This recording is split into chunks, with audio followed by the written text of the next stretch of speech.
yesterday. I thought it was remarkable that CNN found the Reddit user who created the GIF. The investigative team went back and found the guy. He apologized. He apologized for having done this. He has also asked that we not reveal his name or whereabouts, and because he's apologized and he thinks that he would then be in danger.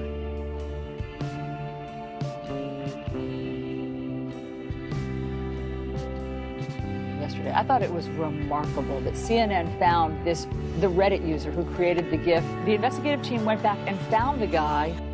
He apologized.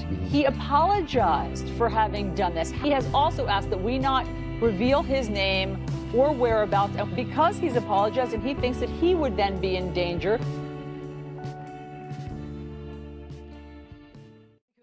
This is extortion. I mean, it's like blackmailing. And what he's referring to, before we get into the statutes, is the fact that they said, look, he's apologized after they dug him out. He's apologized. He says he's never going to do it again. He apologized for everything he's done his whole life.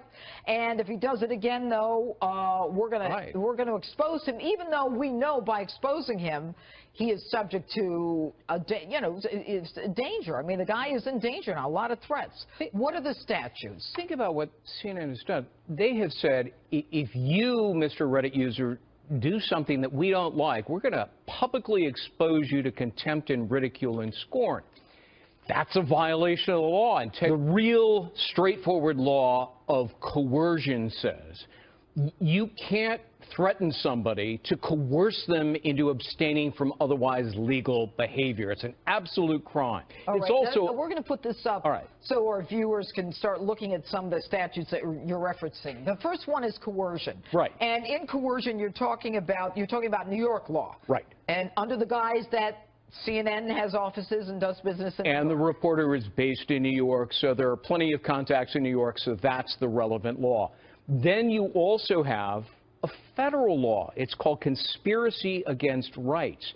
And it basically says you can't threaten and intimidate somebody for using their constitutional right to freedom of speech under the First Amendment. Which is very similar to the New York law saying you can't prevent someone from doing what they have a legal right to do. Exactly. By instilling in them fear that if they do it, you're going to subject them to hatred, contempt, or ridicule. All right, so then we've got the federal. But for the federal law, the feds would have to prosecute. The feds would have to prosecute, except that, and you'll note as it's up on the screen, it requires a conspiracy. 2 or more people. Right. But this reporter didn't do this alone, because contained in his story is the editorial statement policy. So clearly more than Kaczynski was involved in this story, thus the conspiracy, thus a violation of the federal law.